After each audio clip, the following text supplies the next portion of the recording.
ሰላም እንዴት ናችሁ? በያላችሁበት ሰላማችሁ ይብዛልኝ። ዛሬ ስለ አእምሮ ጤንነታችን ልናውቃቸው የሚገባ ሶስት ፖይንቶችን አንስተን እናያለን።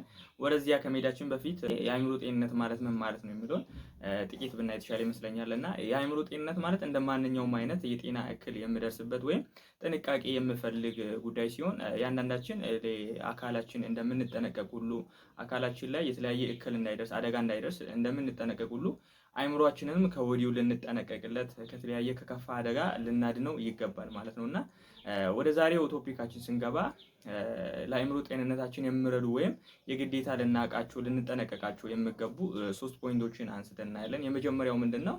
ለአይምሮ ጤንነታችን የሚያስፈልገው ዋነኛው ነገር በቂ እንቅልፍ ማድረግ ምንድነው?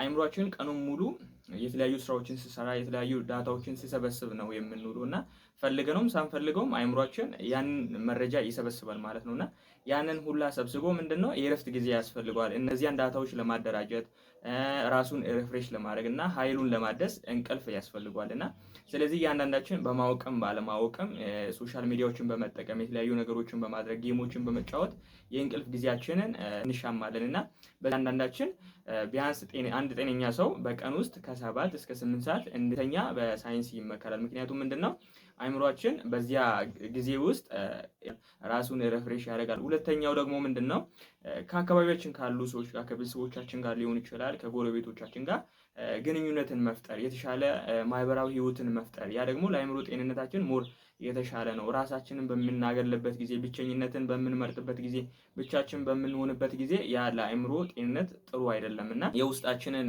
የምናወራው ሰው የጨነቀንን የከበደንን ነገር የምናወራው ሰው ያስፈልጋል። እና በዚያ ጊዜ የውስጣችንን በምናወራበት ጊዜ አይምሮአችን ላይ ያለው ጭንቀት ይቀልልናል ማለት ነው። እና ስለዚህ በአካባቢያችን ሰው ለኖረን የግዴታ ያስፈልጋል። ማህበራዊ ግንኙነቶችን ማጠንከር ለአይምሮ ጤንነታችን መሰረታዊ ነገር ነው። እና ሶስተኛው ደግሞ ምንድነው ያላግባብ አይምሮን ከሚያነቃቁ ነገሮች መቆጠብ።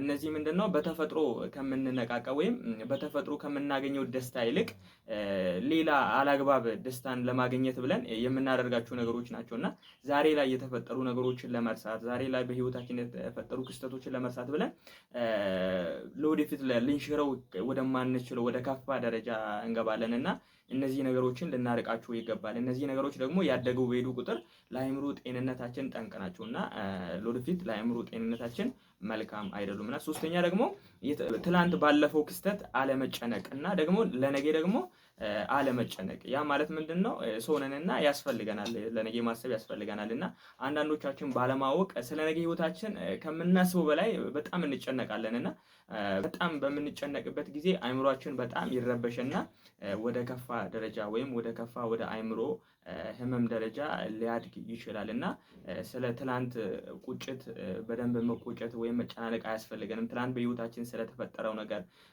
ከመጠን በላይ መጨነቅ የለብንም። ነገ በህይወታችን ስለሚሆነው ነገር ወይም ስለ ነገ ህይወታችን አላግባብ በሆነ መልኩ ከመጠን ባለፈ መልኩ መጨነቅ አያስፈልገንም። ስለዚህ እነዚህ ነገሮችን በማድረግ የነገው ህይወታችንን ወይም የነገው የአእምሮ ጤንነታችንን ከወዲሁ መጠበቅና ማስጠበቅ ያስፈልገናል። እንደነዚህ አይነት ጠቃሚ መረጃዎች እንድደርሰው ቤቱን ፎሎ በማድረግ ላይክ ሼር በማድረግ ቤተሰብ ይሁኑ።